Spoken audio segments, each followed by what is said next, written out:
تحتفل الكويت كلها هذا اليوم،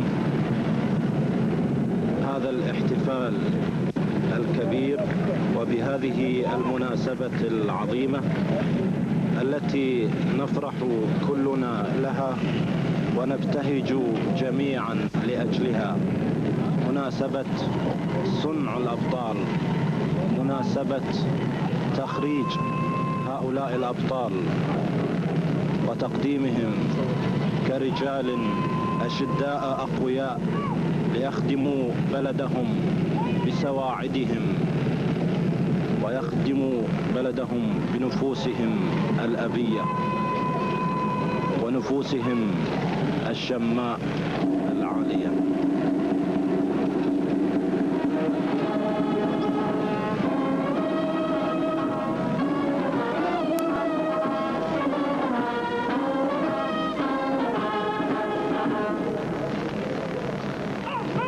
أيها الإخوة، قبل قليل وصل حضرة صاحب السمو أمير البلاد المعظم وعزفت الموسيقى بالسلام الأميري، وحين قدوم حضرة صاحب السمو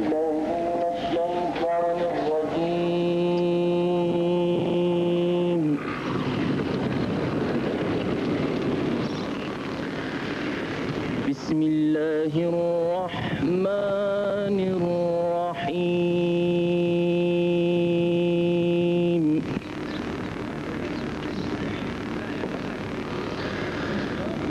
هو الذي أرسل رسوله بالهدى ودين الحق ليظهره على الدين كله.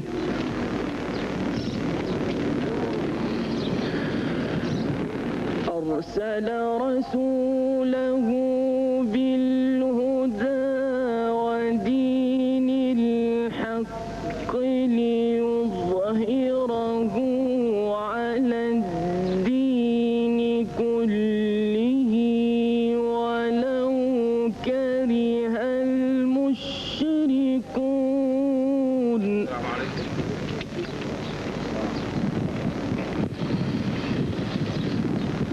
يا أيها الذين آمنوا هل أدلكم على تجارة تنجيكم من عذاب أليم.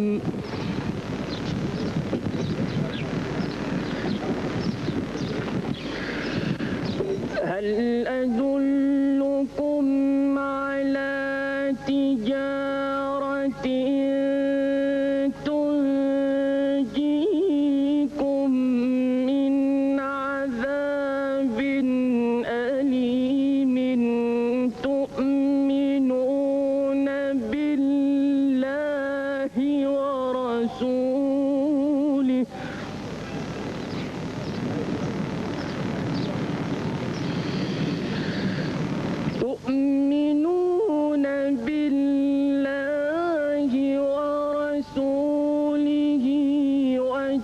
وتجاهدون في سبيل الله بأموالكم وأنفسكم ذلكم خير لكم.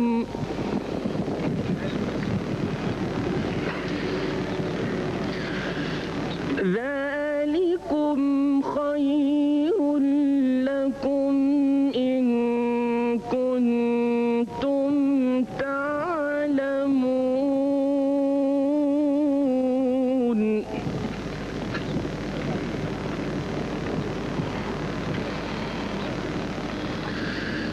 يغفر لكم ذنوبكم ويدخلكم جنات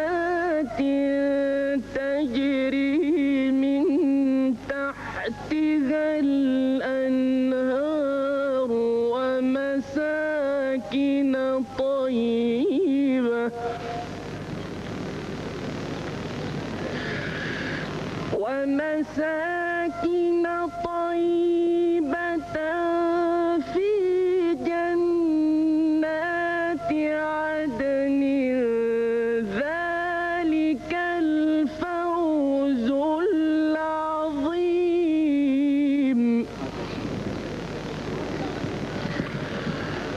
وأخرى تحبونها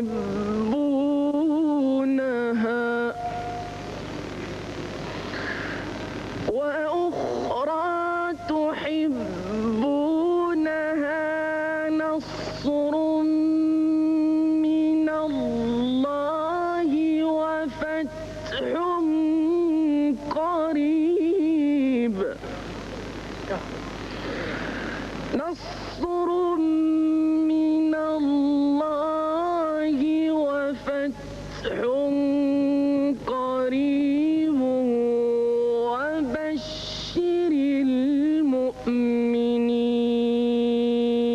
المؤمنين صدق الله العظيم.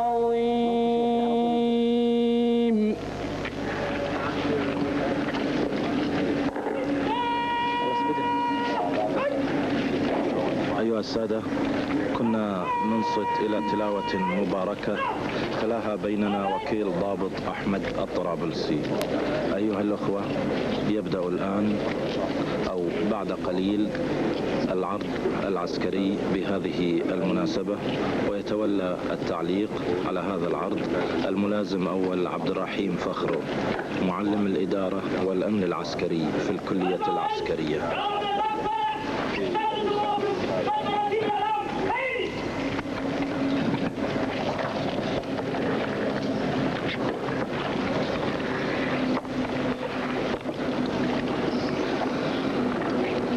أيها الإخوة المواطنون، الملازم الأول من مرتب الكلية العسكرية وآمر حملة الأعلام تقدم للمنصة الرئيسية منذ قليل، واستأذن سموه حفظه الله ببدء التسليم الأعلام الجديدة لبعض وحدات الجيش.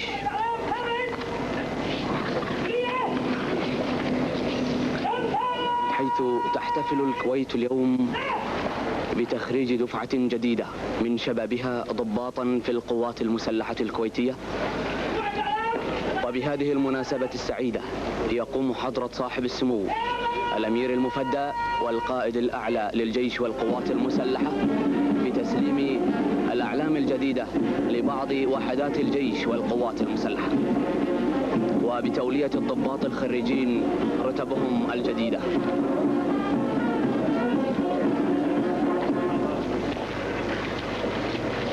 طابور الأعلام تقدم إلى أمام المنصة الرئيسية ليقفوا أمام صاحب السمو ليبدأ بعد لحظات بتسليم الأعلام الجديدة، مبتدئا بعلم الجيش والقوات المسلحة. النقيب سليمان برجس الحمود يسلم علم الجيش إلى مدير الكلية العسكرية العقيد عبد الجليل إسماعيل ليقوم بدوره بتسليمه إلى حضرة صاحب السمو. سموه حفظه الله يضع علم الجيش للملازم الأول من مرتب رئاسة الأركان العامة.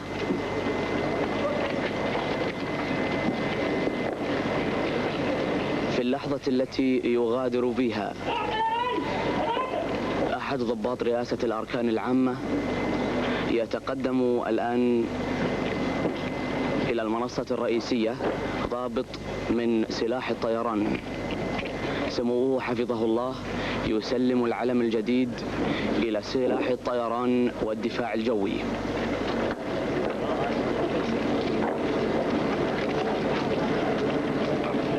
وبعد أن تحرك علم اللواء السادس إلى الأمام، يكون علم سلاح الطيران قد وصل إلى مكانه بالساحة. أحد ضباط اللواء السادس يستلم علم اللواء الجديد من يدي سموه الكريمتين.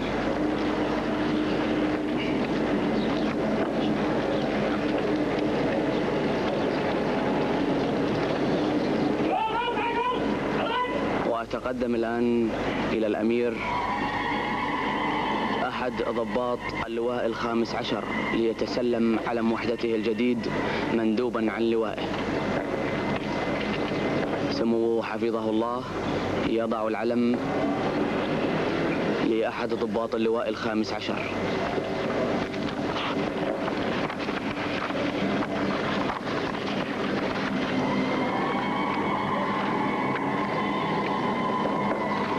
أما الآن فسيتقدم أحد الضباط من مرتب اللواء الخامس والثلاثون ليستلم علم لوائه الجديد. سموه حفظه الله يضع علم اللواء الخامس والثلاثون إلى أحد ضباط اللواء.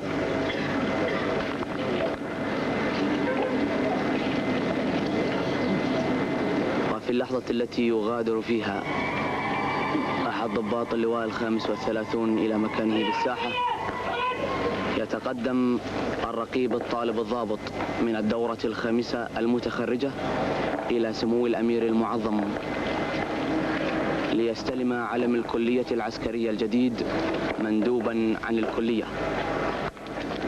سموه حفظه الله يضع العلم للرقيب الطالب الضابط.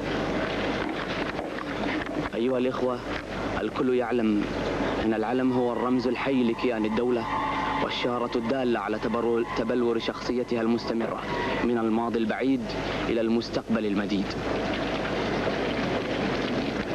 تحت خفقاته تنشب الحروب، ومن أجل بقائه في العلا يهوي الأبطال، وفي ظل إشراقته تفتتح المشاريع، وفي سنى وجوده يستقبل العظماء، وتحت بهجة لوائه وألوانه تتحرك المواكب للاحتفال بالمناسبات العزيزة. العلم وجه الدولة المشرق وعنوان كبريائها وعنفوانها واملها، فلا عجب أن هي أولت وأجل تقدير وسنت القوانين لصون كرامته والحفاظ على شرف مكانته، وغرست في أجيالها روح التعلق به والتمسك بالمعاني التي صيغ منها. وفي الحرب يعني البسالة، وفي السلام يرادف البهجة، وفي رحاب المبادئ يرمز للحرية والاتحاد والنظام والخلق الكريم. فاعجب لقطعة من قماش تضم هذه الروائع وتشتبك في نسيجها كل رموز الحياة العظيمة. أما عادة تسليم الأعلام للجيوش والوحدات فهي عادة قديمة. كانت الجيوش في الماضي تتسلم أعلامها عند إعلان النفير والتحرك للحرب.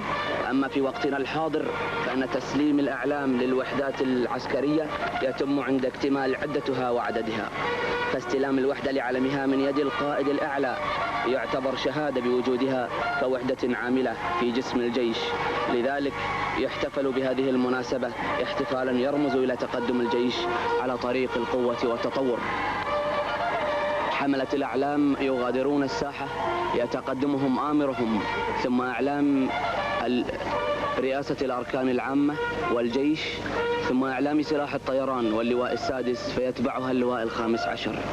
ومع خروج حملة الأعلام من الساحة تبدأ الوحدات العسكرية في جيشنا الباسل مرحلة جديدة من مراحل التطور والتقدم العسكري على طريق القوة والمنعة لحماية حياض الوطن ودعم الأمة العربية.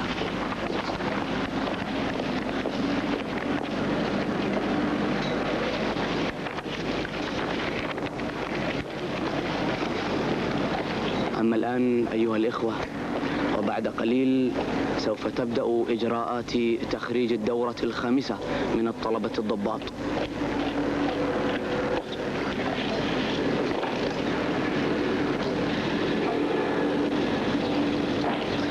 أيها الإخوة المواطنون، الكويت اليوم تحتفل بعيد من أعيادها الوطنية كما احتفلت يوم أمس بعيد من أعيادها الصناعية.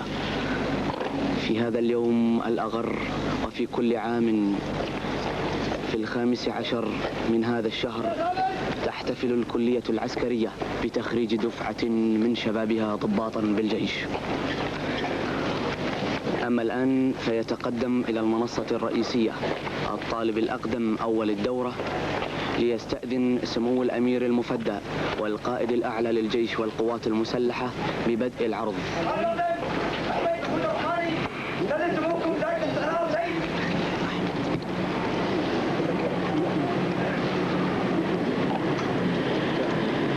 بعد أن أذن سموه حفظه الله للطالب الأقدم أحمد محمود الرحماني أول الدورة يعود إلى مكانه في الساحة ليبدأ بعد قليل استعراض الطلبة وجنود سرية التطبيق في عرض عسكري في هذه المناسبة التي تشهد انضمام دفعة جديدة من ضباط القوات المسلحة البرية وسلاح الطيران والدفاع الجوي إلى صفوف جيشنا الباسل وقواتنا المسلحة.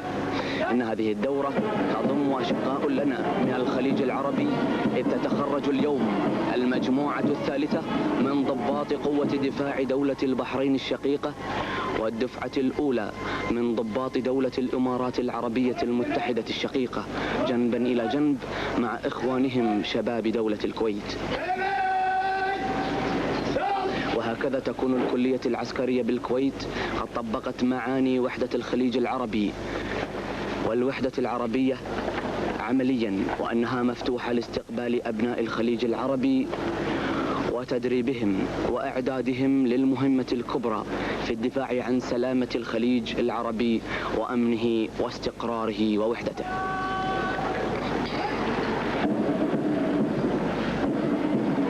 أيها الإخوة المواطنون، بسم الله نسير وعلى هديه نتقدم. سيروا وعين الله ترعاكم، سيروا والله معكم، سيروا وقلوب أمهاتكم وآبائكم معكم.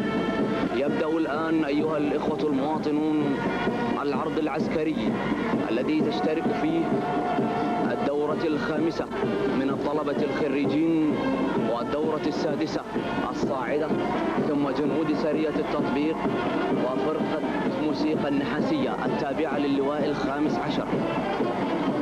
إن هؤلاء الشباب ذوي السواعد القوية والصدور العالية والعيون المتحفزة للمستقبل. هؤلاء الشباب هم درع الوطن وحماته، وقد آلوا على أنفسهم إلا أن يذودوا بأرواحهم ودمائهم في سبيل هذا الوطن القالي والأمة العربية، تحت راية قائدنا الأعلى صاحب السمو أمير البلاد المفدى. أيها الإخوة المواطنون، الأماني غادة الحياة، ولكل شاب من هؤلاء الشباب أماني تقوده إلى نهاية حياته. إن هؤلاء الشباب ذوي الجباه السمر والسواعد القوية يذكرونني بما عاناه الآباء والأجداد والأمهات في الماضي لإنجاب وإعداد جيل المستقبل، ليكونوا خير خلف لخير سلف، ليكونوا قادرين على تحمل المسؤوليات الملقاة على عاتقهم. ها هم الآن يثبتون ذلك. ويمر من أمام المنصة الرئيسية الآن علم الكلية العسكرية يتقدمه الطالب الأقدم أول الدورة، ثم الفصيل الأول من الطلبة الخريجين من القوة البرية والطيران والدفاع الجوي. شباب كلهم عزيمة وقوة، شباب كلهم إرادة وإيمان.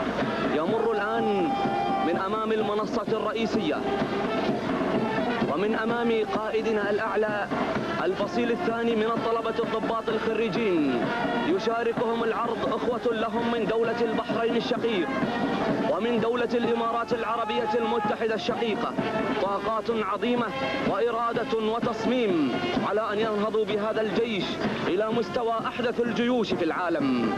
أما الآن فيمر من أمام سمو الأمير المفدى الفصيلين الثالث والرابع من طلبة الدورة السادسة بالكلية العسكرية. هؤلاء الطلبة الذين أمضوا سنة واحدة وينتظرون مرور السنة الثانية بشغف ولهفة ليشاركوا قواتنا المسلحة نهضتها وتقدمها. أما الآن فمن أمام المنصة الرئيسية يمر فصائل سرية التطبيق بالكلية العسكرية. إنهم الجنود الذين آلوا على أنفسهم إلى أن يكون لهم شرف التدريب في ساحات الكلية العسكرية. إنهم القدوة والمثل والجنود الذين جسدوا في أنفسهم مستوى التدريب الراقي وتطبيق الحركات القتالية بكل ما تتطلبه من إتقان وطاقة.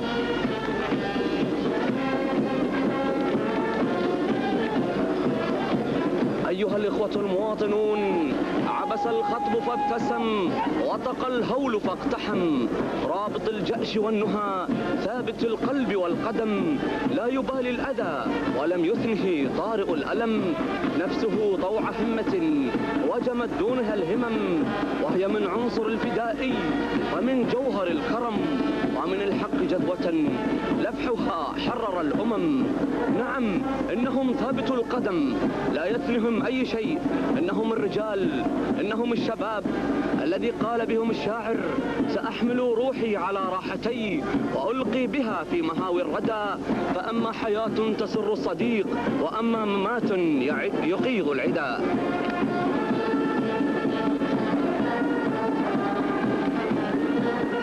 أيها الإخوة المواطنون، الكلية العسكرية تصنع الرجال وتنشئ الأبطال وتتولى تدريبهم كأرقى ما يكون التدريب، فيغادرونها وهم مؤهلون لمواجهة مسؤولياتهم الجديدة الذي أرسى قواعده، مسؤولياتهم الجديدة في تشييد الصرح العسكري الشامخ الذي أرسى قواعده وصمم بنيانه قائدنا الأعلى وأميرنا المحبوب صاحب السمو أمير البلاد المعظم. إنها مناسبة وطنية كبرى، هذه التي نرى فيها شبابنا ينذرون للواجبات، يحملون السلاح بكل حماسة وإيمان، وينذرون أرواحهم للتضحية في مذبح الجهاد. هل يعلم هؤلاء الشباب كم تخفق من أجلهم قلوب، وكم تذرف الدمع سرورا بهم عيون في طول البلاد وعرضها، بل وفي خارجها أيضا. غدا يمضي الغادة الصغار على رؤوس وحداتهم،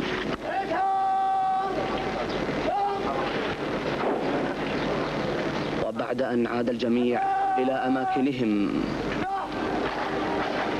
بعد أن مروا أمام قائدهم ووالدهم ورائد النهضة العسكرية في البلاد سمو القائد الأعلى للجيش والقوات المسلحة أميرنا المفدى.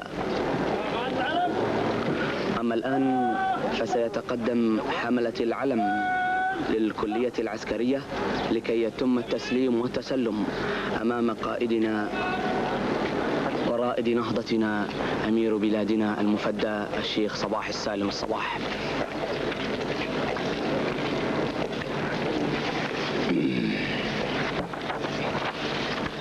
أيها الإخوة المواطنون، حملة الأعلام من الطلبة الضباط يتقدمون الآن إلى أمام المنصة الرئيسية لكي يقسموا أمام الأمير المفدى قسم التسليم والتسلم للكلية العسكرية.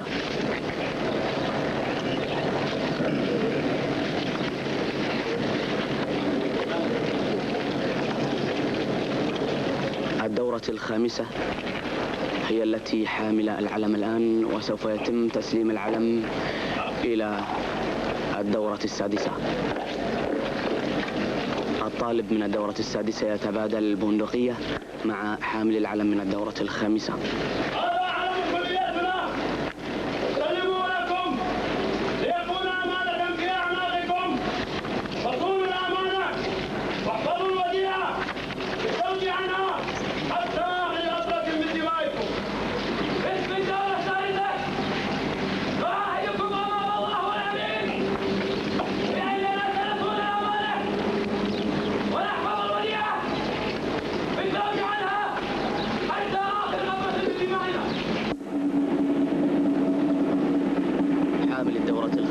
يسلم العلم الآن إلى حامل الدورة السادسة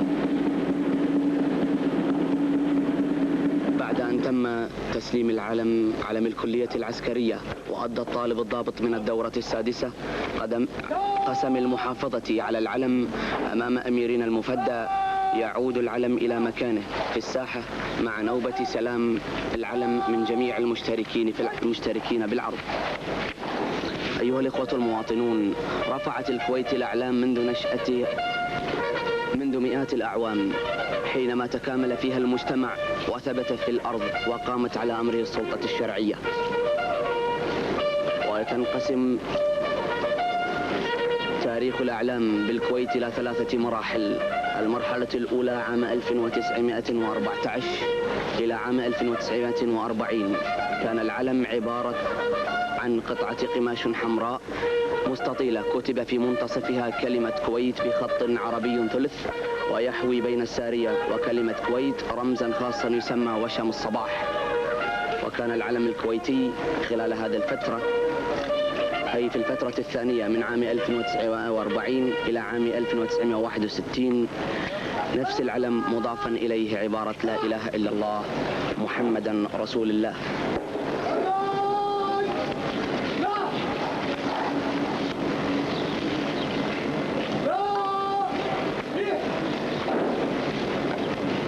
كلمة سعادة رئيس الأركان العامة في هذه المناسبة السعيدة.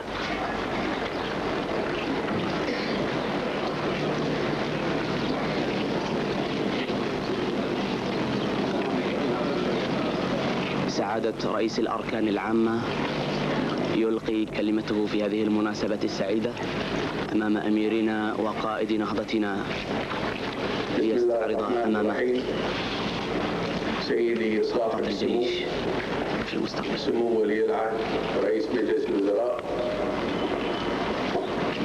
حضرات الضيوف الكرام، اخواني الضباط،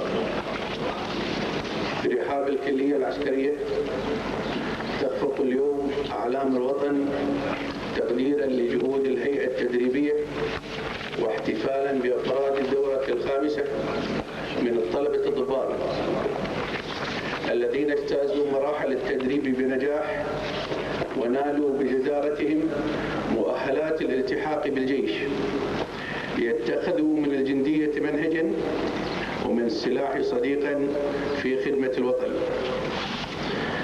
لقد اعتادت الكلية العسكرية أن تعقد هذا اللقاء وأن تدعونا إلى موسم العطاء، فنلتقي فيها حول أميرنا المعظم وولي العهد الأمين، أسرة مؤلفة العقول والقلوب، موحدة الآمال والأهداف، قريرة العين بأبنائها الأبرار السائرين على طريق الواجب بسلاح الكفاح والمثل العليا جنبا إلى جنب.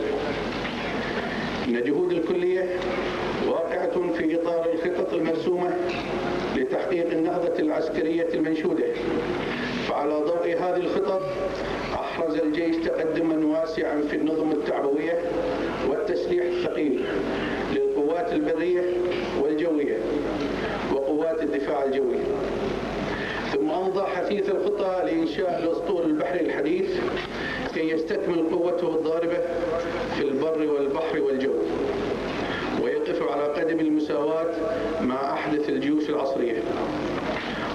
ولعل من محاسن الصدف أن تأتي هذه المناسبة العسكرية عقب معركة عربية ظافرة حطمت غطرسة العدو وكفكفت من مطامعه، وقد كان لجيشنا شرف المساهمة في تلك المعركة بلواء اليرموك المرابط على الجبهة المصرية وقوة الجهراء المرابطة على الجبهة السورية، والتي تخوض في كل يوم معارك المواجهة الدموية مع العدو الطامع الغاصب.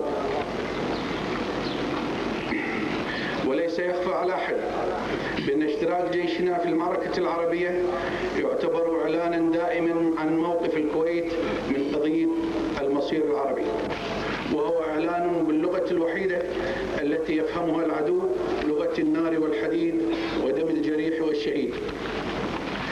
إن هذا الموقف بحد ذاته وما يترتب عليه من مسؤوليات عظام قد أصبح بالنسبة لنا حافزا خلاقا للمسارعة في الاستعداد، تحضيرا للقوة القادرة على الحماية الذاتية ودعم القضية العربية في آن واحد، وإلى أبعد مدى تفرضه التحديات في ساحة المجابهة. ونحن في ميدان الاستعداد نعطي القوة البشرية أولوية خاصة على التطور التكنولوجي باعتباره للقرار الحاسم والعامل المؤثر في كفاءتها، وأن العزائم الإنسانية تشكل مفتاح القرار الحاسم كلما دعا الواجب أو نادى منادي الوطن. من هذا المنطق تنبثق نظرتنا لكم يا رجال الدورة الخامسة، ومن هذه الحقيقة ينبع المعنى البعيد لتخريجكم، فأنتم بعد الآن نفر من جيش بلادنا العزيزة، هذا الجيش الذي يمثل فخرها وذخرها لكل موقف ملتهب. وأنني لعلى ثقة أكيدة من قدرتكم على تجسيد هذه الحقيقة بالكفاءة والأخلاق والضبط والربط كسبيل لا بديل عنه في خدمة الجيش والوطن والأمير. والآن وفي هذه اللحظة المشهودة يتفضل قائدنا الأعلى وأميرنا المفدى بتولية كل منكم رتبته الجديدة، وهي تولية تكليف وتسليم الأمانة وعهد بمسؤولية وتخويل بممارسة واجب مقدس نلتقي جميعا على أدائه والمحافظة عليه من غير تفريط ولا تهاون. والله نسأل أن يوفقنا جميعا لما في خير وطننا ومجد أمتنا في ظل قائدنا ورائدنا وراعي نهضتنا المباركة حضرة صاحب السمو أمير البلاد المعظم، والسلام عليكم. بعد أن ألقى سعادة رئيس الأركان كلمته بهذه المناسبة، يتلو الآن السيد مدير الكلية العسكرية العقيد عبد الجليل إسماعيل سليمان المرسوم الأميري بتولية الخريجين ضباطا بالجيش الكويتي.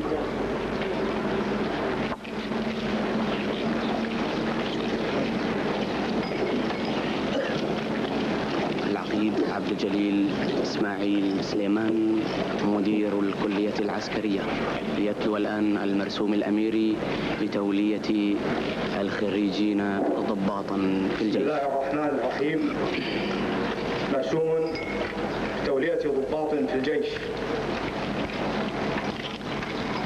نحن صباح السالم الصباح أمير الكويت بعد الاطلاع على المادتين 67 و 74 من الدستور وعلى القانون رقم 32 لسنة 1967 في شأن الجيش، وبناء على عرض وزير الدفاع وبعد موافقة مجلس الوزراء رسمنا بالآتي: مادة أولى: يولى ضابطا في الجيش برتبة ملازم كل من أحمد محمود حيدر محمد عبد الرحماني، أحمد مطيران فرحان مطيران العازمي، عبد الرحمن سيف وسمي، بديع عبد الرزاق إبراهيم عبد اللطيف الرقم، ناصر عتيق محمد سمار الديحاني، مزيد شريدة مزيد العلي المزيد، عبد الله موسى عبد الله يوسف العبد الرزاق، علي محمد علي الخميس، نصار حسن أحمد حسن نصار، حمد ناصر محمد السواجي، عادل السعود عبد العزيز محمد العبد الرزاق، عبد الله أحمد عبد الرسول جوهر الشطي، عبد الله سالم صالح عبد الهادي، حمد حسن جبجوب فهد بدال الرشيدي، محمد عبد الله سليمان المرجان، أحمد خالد عبد الله علي الوزان، محمد علي سعد العبيدي، بالحميد عباس حسين دشتي، بالعزيز عبد الرسول إبراهيم سليمان المجادي، علي محمد عبد اللطيف العتيقي، عبد الله محمد عبد العزيز حسين الرومي، علي حسين عبد الله الشطي، بندر عبد الله عبد العزيز العمر، راشد فهد ناصر الهويدي المحروري، عبد العزيز عبد الله حمد ناصر الغانم، طلال محمد يوسف ابراهيم مسلم، سعد عباس علي صالح، فوزي خالد حسين العلي، عبد العزيز سليمان عبد العزيز الفريح، عدنان عبد المحسن عيسى عبد اللطيف العيسى، محمد احمد عبد الرحمن احمد الماجد، حسين مطلق حسيان، طالب عواد معتوق احمد، يوسف عبد الله عبد العزيز إبراهيم الفارس. فريد فوزان عبد الله السابق. عبد الله أحمد محمد صالح أحمد الكندري. باسل أحمد علي أسطى أحمد. سامي عبد الرحمن ناصر عبد اللطيف العيسى. عبد الله فرحان محمد نويم. عبد اللطيف جاسم يوسف الهاشم. يعقوب علي قاسم حماده. والمذكورة تاليا أسماؤهم موجودون خارج البلاد بدورة فنية، وهم ساعد عمر مبارك خليفة خليفوه، حيدر عبد المجيد جاسم أحمد حيدر، يعقوب خالد عواد وحمود العواد، حمد عبد الله فلاح حمد الفلاح، علي حمود عجيل حمد العجيل، عبد العزيز حمد عبد العزيز الفهد الحميدي، خالد أحمد إبراهيم سعد ربيعان، إبراهيم سليمان إبراهيم العساكر، يوسف عبد الله خلف السعيد.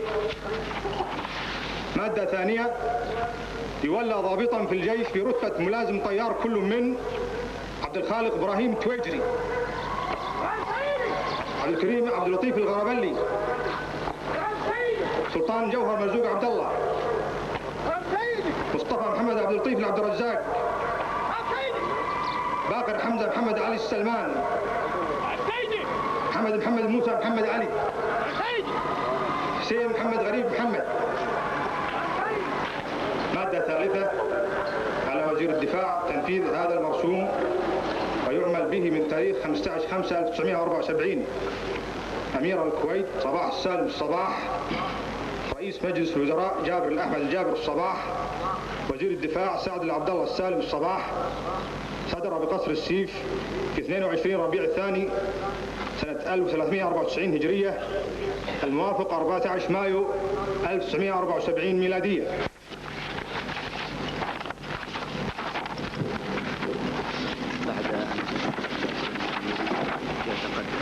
وكان من ضمن الدورة الخامسة عدد من طلبة دولة البحرين الشقيق، وقد نجحوا جميعا وحصلوا على شهادة الدبلوم العسكري، وهم خالد إبراهيم سند رميح، عبد الله السيد هاشم،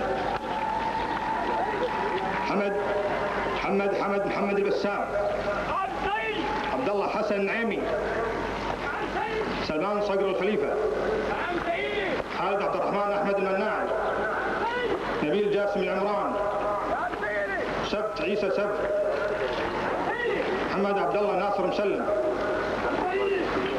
كما أن من بين دورة سلاح الطيران الأولي طالب من دولة الإمارات الشقيقة، وقد نجح بالامتحان وحصل على شهادة دبلوم الطيران العسكري، وهو أحمد عبد الله محمد عسكر. أسماء دفعة البحرين ودولة الإمارات العربية المتحدة.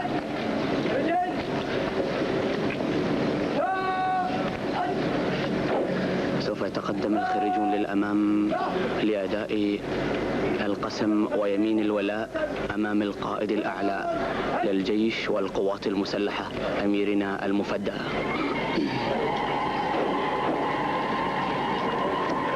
ضابط أركان الكلية العسكرية النقيب كامل عبد الرحمن النوري يتلو قسم الدورة المتخرجة. القسم: أقسم بالله العظيم، أقسم بالله العظيم، أقسم بالله العظيم، وبذمتي وشرفي باعتباري عسكريا في الجيش الكويتي أن أكون وفيا لدولة الكويت أمينا على حقوقها مخلصا لأميرها المعظم مطيعا لجميع الأوامر الحقة التي تصدر إلي من رؤسائي منفذا لها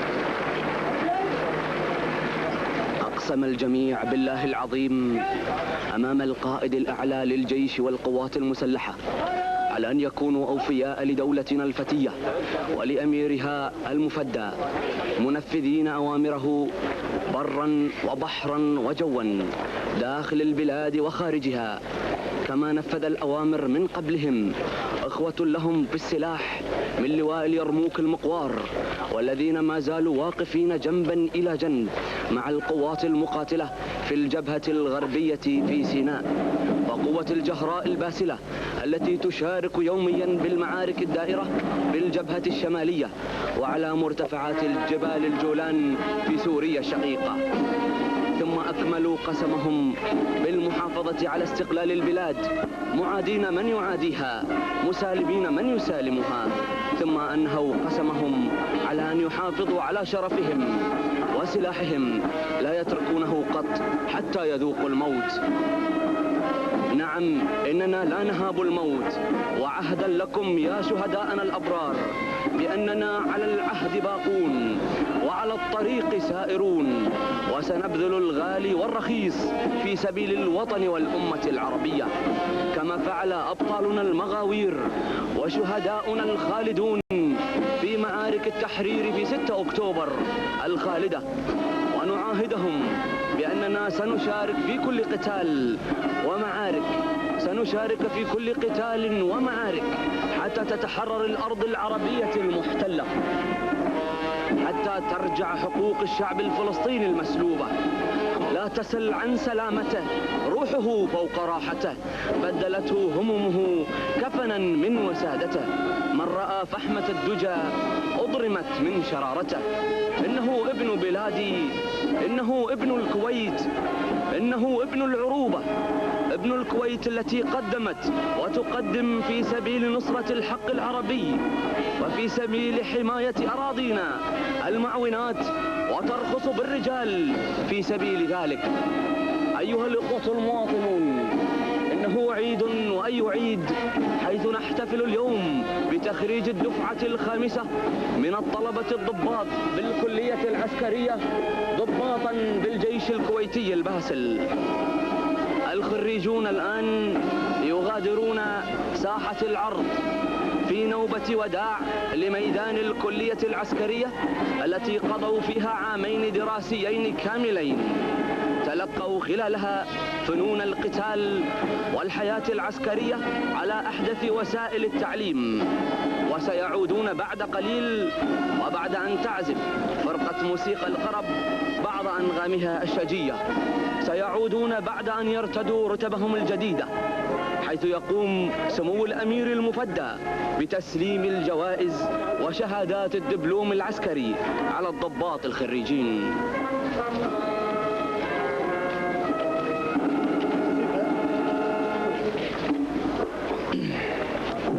أيها الإخوة المواطنون،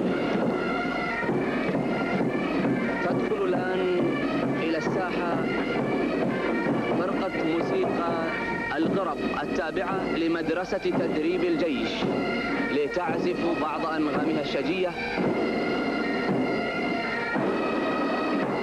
نشأت الموسيقات العسكرية مع نشأة الجيش وتطوره، حيث حققت الهدف المنشود منها وأصبحت في عداد المنجزات العسكرية الناجحة.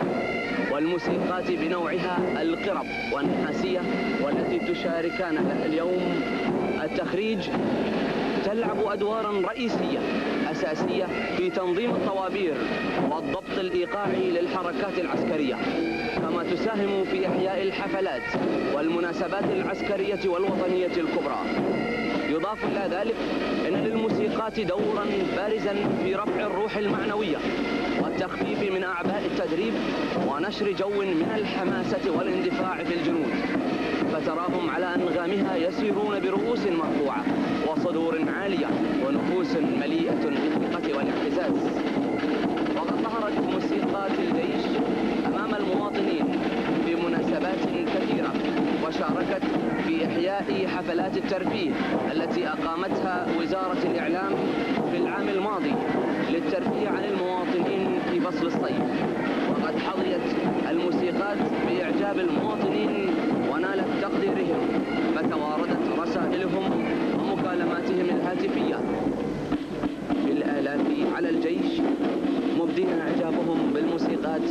مطالبين برؤيتها والاستماع إليها دائما.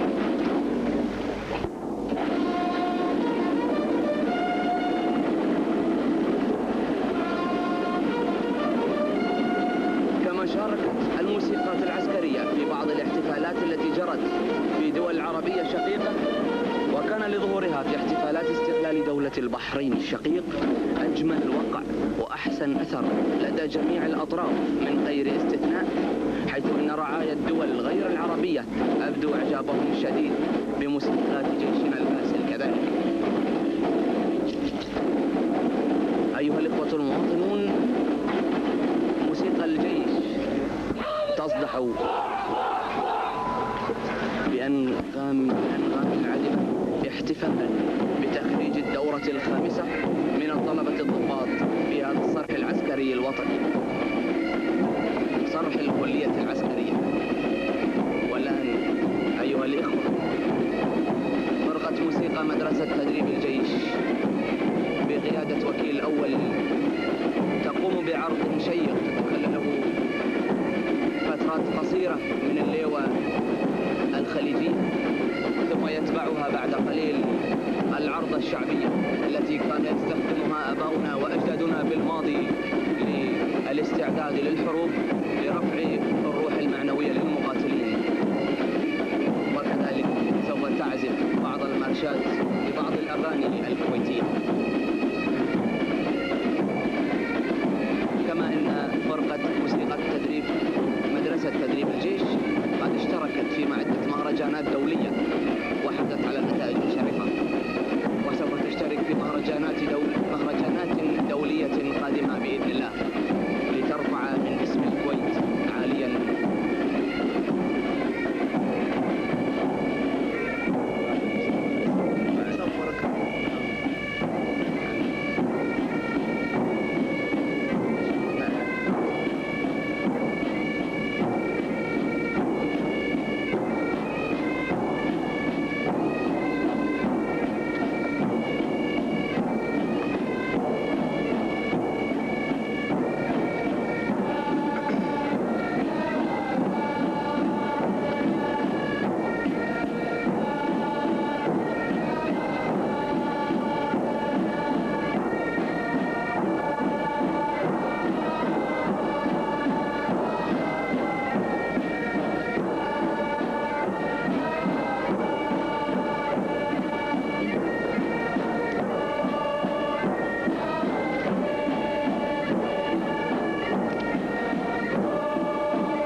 التاسعة لمدرسة تدريب الجيش ساحة العرض، وسوف تمر بعد قليل من أمام المنصة الرئيسية.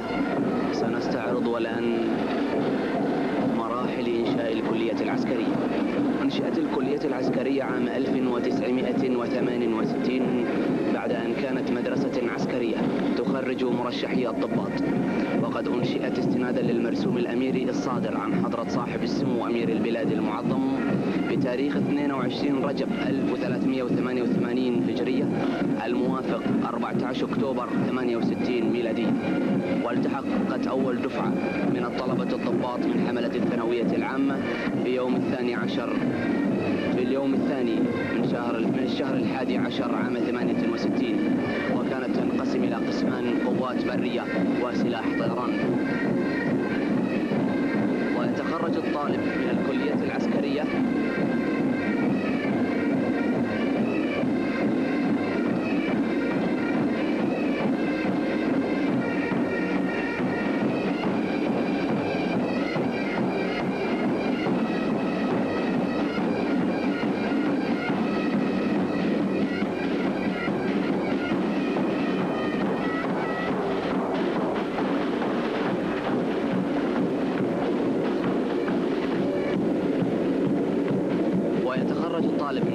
العسكرية برتبة ملازم بعد أن يقضي عامين في التدريب، يتلقى خلالهم التدريب النظري والعملي على فن القتال وتكتيك الحرب وفن القيادة، بالإضافة إلى التدريب العملي على مختلف أسلحة المشاة. بالإضافة لذلك يتلقى الطالب العلوم النظرية والعسكرية والأكاديمية التي تهيئه لقيادة فصيل المشاة في المعركة وتفيده في حياته العملية. وبعد ذلك كله يتخرج الطالب ملازما عاما، ثم يلتحق في وحدات الجيش ليبدأ الخوض بمعترك الحياة العسكرية والتدريب، حتى تتكون لديه الخبرة استعدادا لتلبية أي طارئ لمعارك الشرف والكرامة داخل وخارج البلاد. وقد خرجت الكلية العسكرية حتى هذا اليوم 5 دورات من الضباط المقاتلين والإداريين والفنيين والطيارين. ولو نظرنا نظرة عابرة لعمر الكلية العسكرية منذ إنشائها حتى الآن لوجدنا أن بعض ضباط الدورات التي خرجت خاضوا وما زالوا يخوضون معارك الشرف والكرامة في جبال الجولان ومعارك الشرف في 6 أكتوبر. وللكلية العسكرية عظيم الشرف أن يكون من بين شهدائها وشهداء 6 أكتوبر الملازم علي صالح الفهد، الملازم الشهيد علي صالح الفهد الذي أعطى من نفسه وروحه ودمه فداء للأمة العربية. وأننا لا ننسى كذلك شهداءنا من ضباط وضباط صف وقوات وأفراد وجنود مهنيين. الضباط الخريجون وصلوا الآن إلى الساحة أمام الأمير.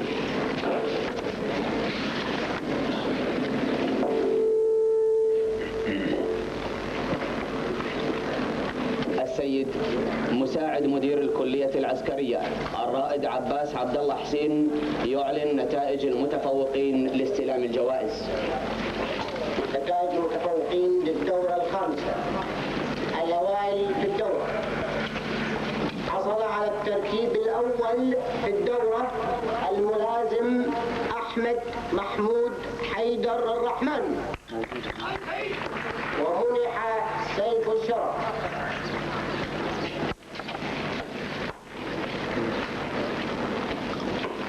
الملازم أول الدورة يستلم من سمو الأمير المفدى سيف الشرف تقديرا لما حصل عليه. جاء بالترتيب الثاني الملازم أحمد مطيران فرحان المطيران، ومنح كأس التفوق الثاني. بعد أن استلم الملازم أحمد محمود الرحماني سيف الشرف، الآن الملازم أحمد مطيران يستلم جائزة التفوق الثاني. وجاء بالترتيب الثالث الملازم خالد إبراهيم سند الرميحي، وهو من دولة البحرين الشقيقة، ومنح كأس التفوق الثالث.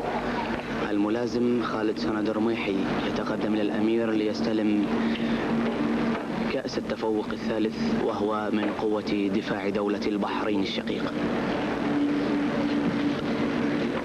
وفي تصفيات الرماية حصل الملازم ناصر عتيق محمد الديحاني على أعلى نتيجة ومنح كأس الرماية. الملازم ناصر عتيق السمار يتقدم للأمير ليستلم كأس الرماية بعد أن حصل على أعلى نسبة في مجموع علامات الرماية وفاز بالكأس.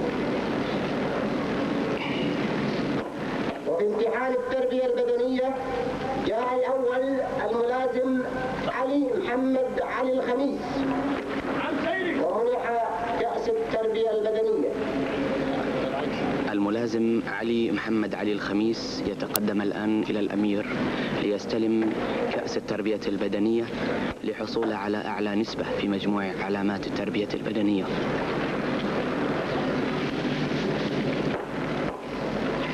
حصل الملازم عبد الله سالم صالح عبد الهادي على درع السلوك والمواظبة لتفوقه بحسن السلوك والمواظبة طيلة مدة الدورة. الملازم عبد الله السالم عبد الهادي يتقدم للأمير لاستلام درع السلوك والمواظبة.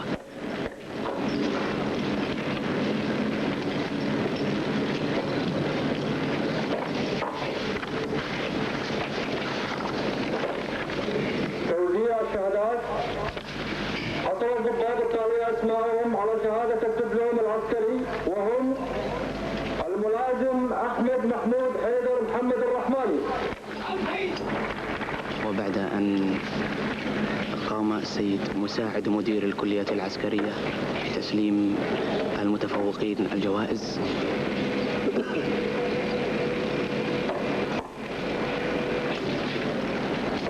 الملازم أحمد مطيران فرحان مطيران العازمي.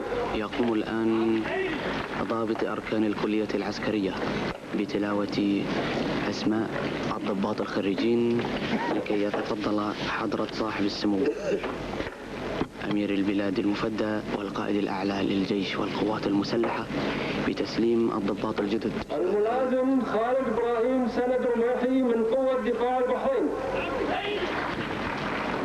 ليقوم سموه حفظه الله بتسليم الضباط الجدد شهادات الدبلوم العسكري.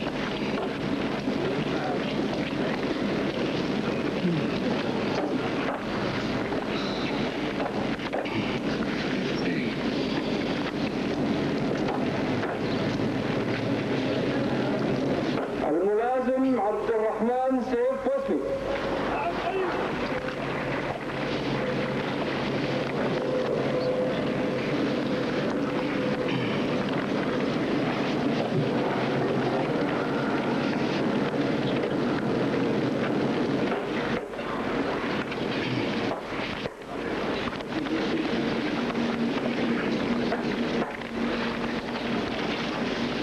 الملازم بديع عبد الرزاق ابراهيم عبد اللطيف الرجل.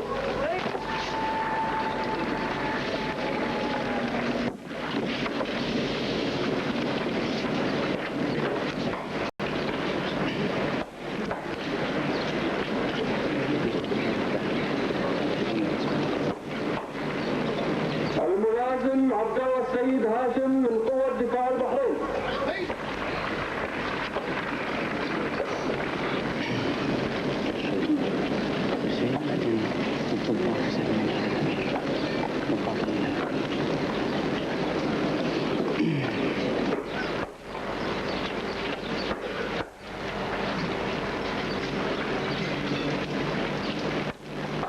الملازم ناصر عتيق محمد السمار الديحاني.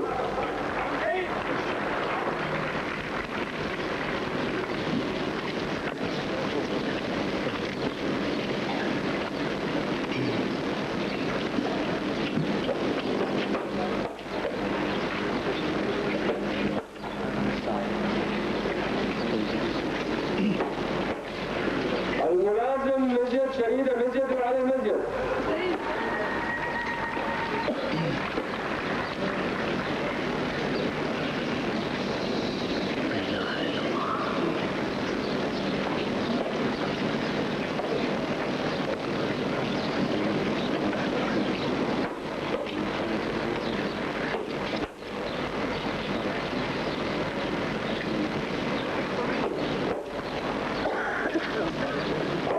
الملازم عبد الله موسى عبد الله يوسف وعبد الرزاق.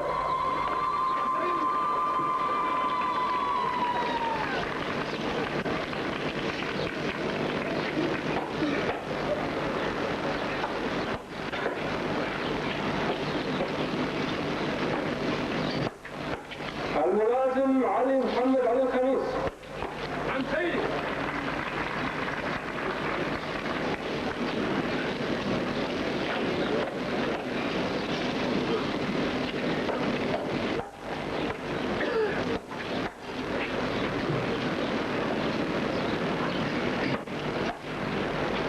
الملازم نصار حسن احمد حسن النصار.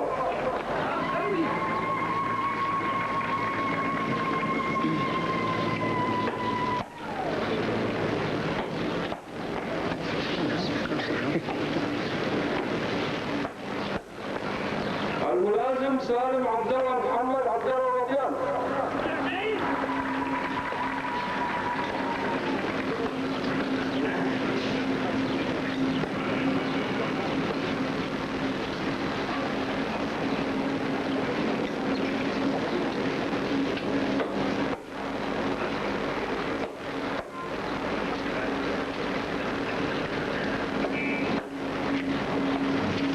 الملازم محمد ناصر محمد السواجي.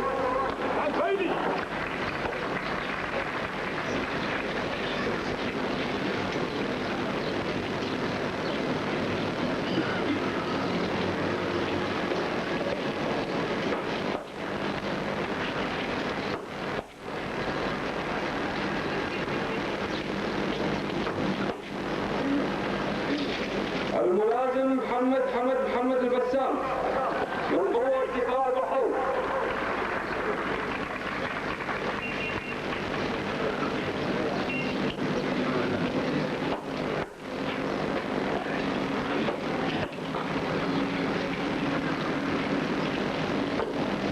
الملازم عادل سعود عبد العزيز محمد عبد الرزاق.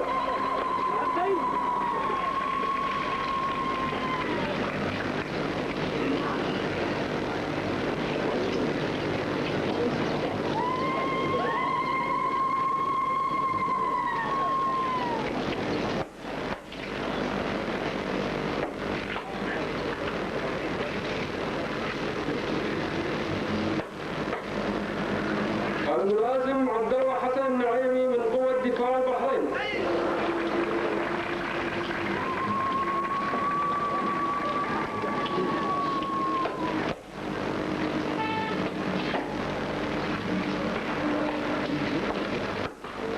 الملازم سلمان صقر الخليفة من قوة دفاع البحرين.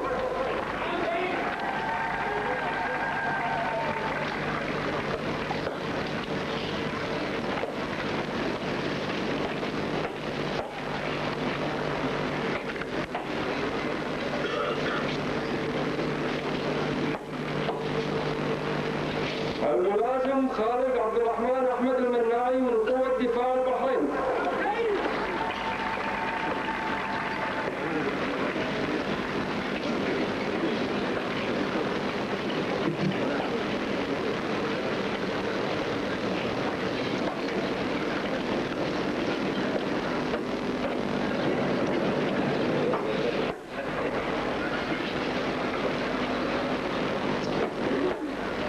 الملازم عبد الله أحمد عبد الرسول جوهر الشرطي.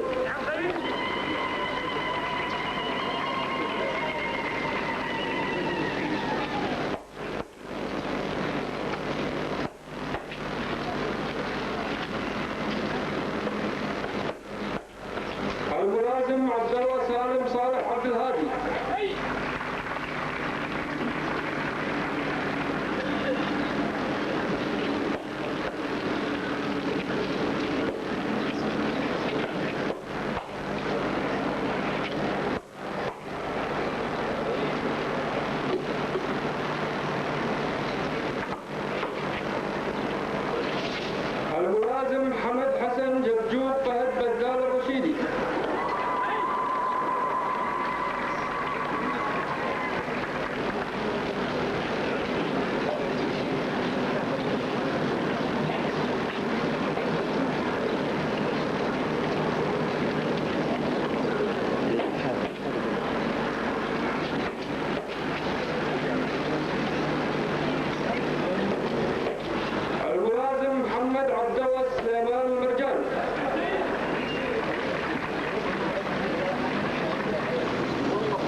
اللطف.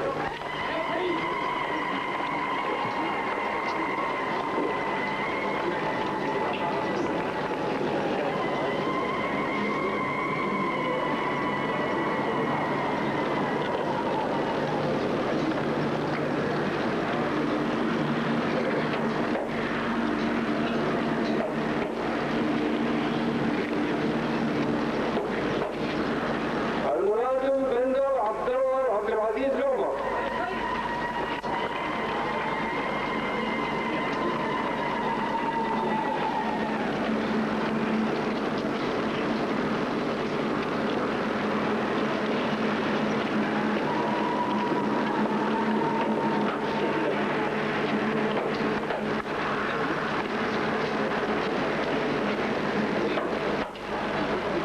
الملازم ماجد فهد ناصر الهويدي المحرر.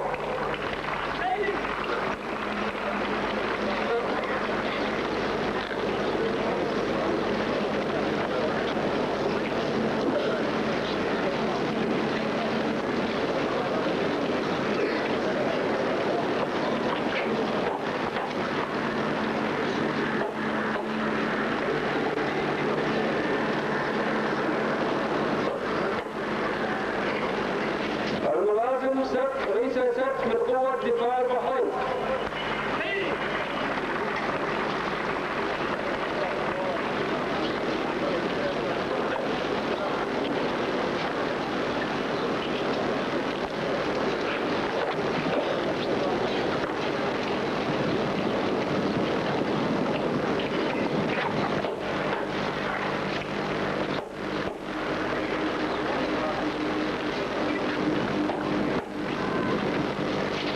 الملازم عبد العزيز عبد الله حمد الناصر الغالب.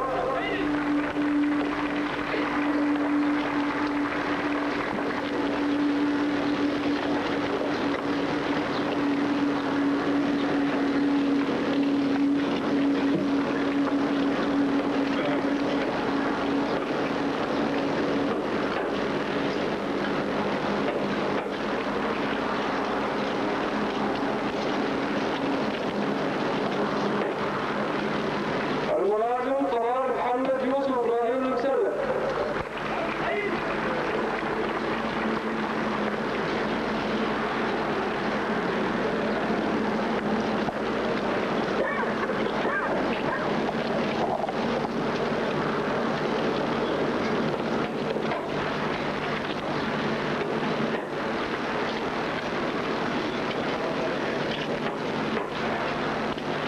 الملازم سعد عباس علي صالح.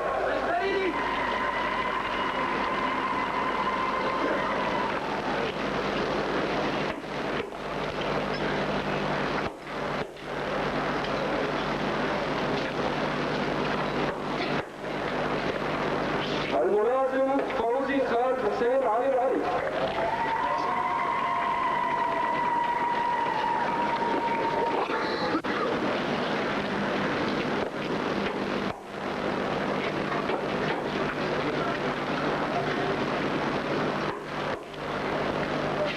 الملازم عبد العزيز سليمان عبد العزيز الفريح.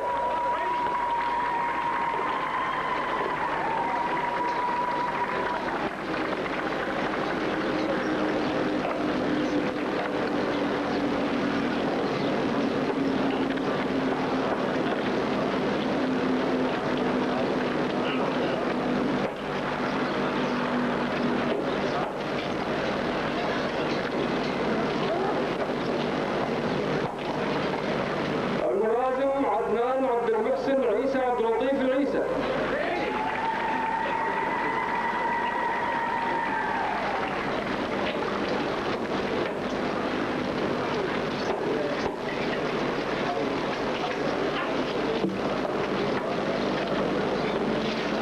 الملازم محمد احمد عبد الرحمن احمد الماجد.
محمد عبد الله ناصر المسلم من قوة دفاع البحرين.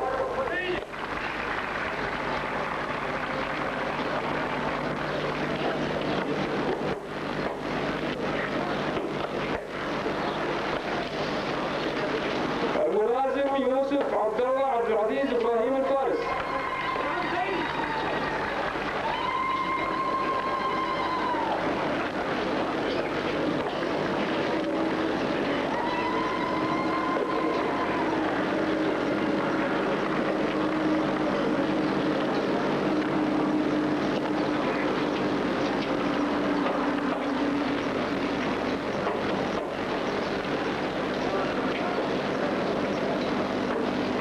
الملازم فريد فوزان عبد الله الثابت.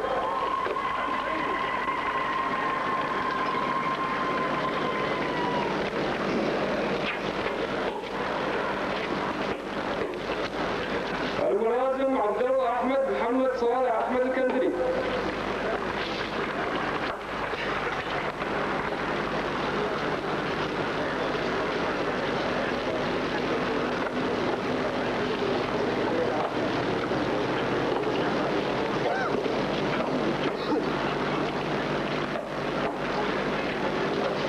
الملازم باسل احمد علي رزق احمد.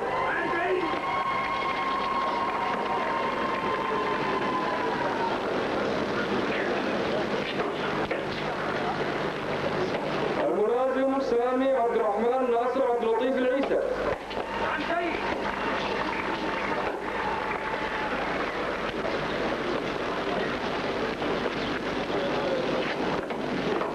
الملازم عبد الله فرحان محمد فرحان المويل.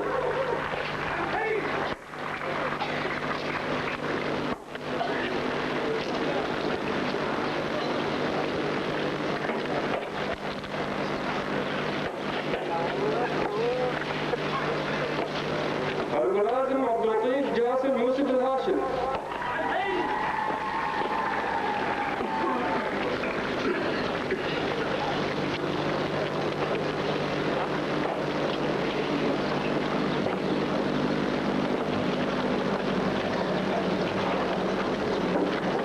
الملازم يعقوب علي قاسم حماده.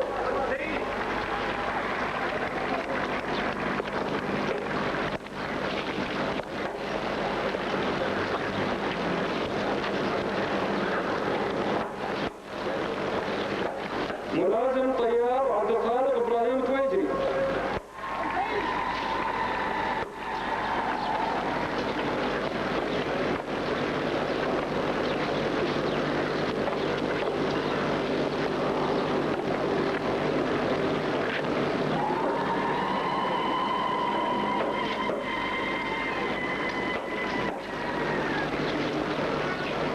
ملازم طيار عبد الكريم عبد اللطيف الغابلي.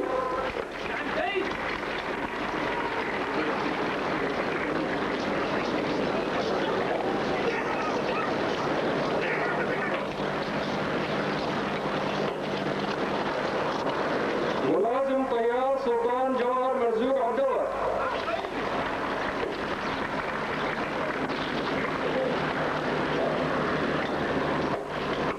ملازم طيار مصطفى محمد عبد اللطيف وعبد الرزاق.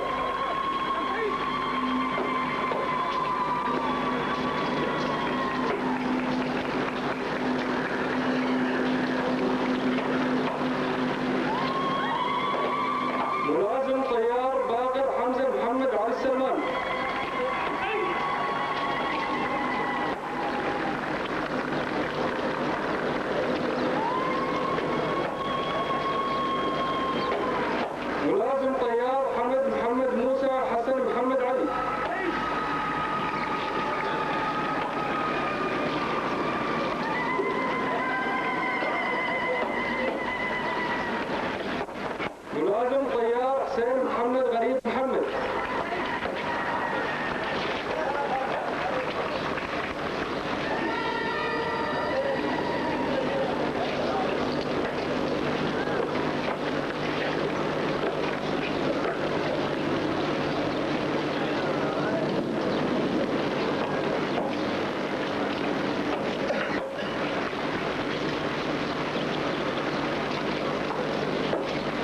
الملازم طيار أحمد عبد الله محمد عسكر.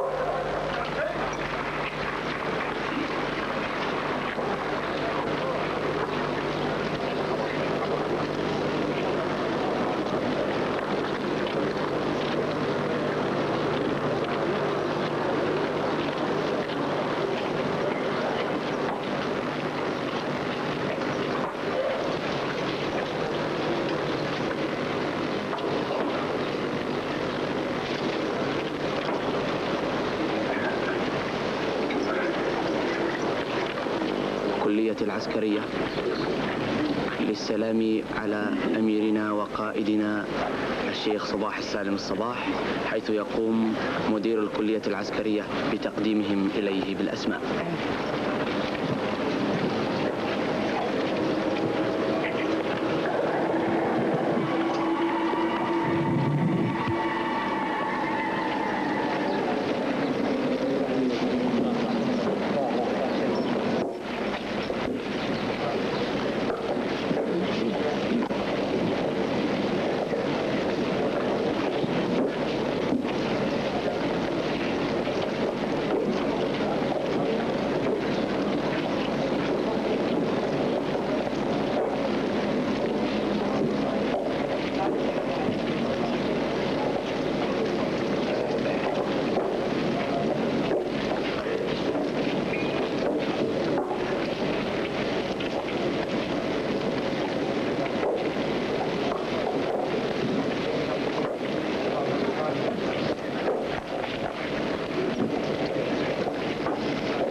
ولازلنا أيها السادة نعيش حفل تخريج الأبطال.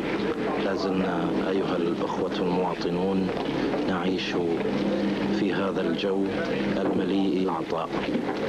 لازلنا أيها الأخوة المواطنون معكم ومع حفل تخريج الضباط. وعودة الآن إلى المعلق العسكري. ما زال أيها الإخوة السيد مدير الكلية يقدم الضباط إلى سمو أمير البلاد المعظم من مرتب الكلية العسكرية.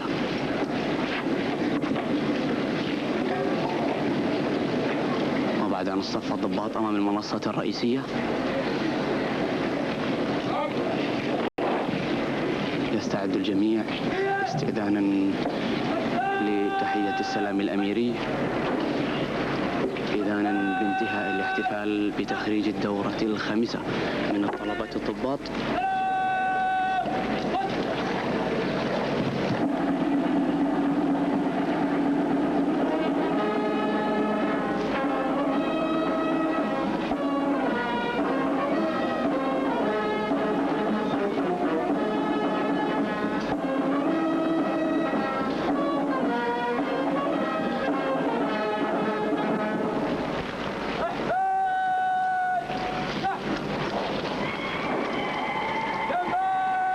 هكذا أيها الإخوة عزف السلام الأميري إذانا بانتهاء العرض. أما الآن فينتقل ميكروفون الإذاعة إلى زميلي كبير مذيع إذاعة الكويت محمد الراشد. أيها الأخوة المشاهدون، سمو أميرنا المفدى ورئيس أركانه وكبار المدعوين وولي العهد يغادرون الآن الساحة متوجهين إلى نادي ضباط لتناول المرطبات والقهوة العربية. أما الآن أيها الإخوة فلنا لقاءات سريعة بهذه المناسبة السعيدة مع بعض أمار الأجنحة بالكلية العسكرية ومع أحد الضباط الخريجين. عن الواحد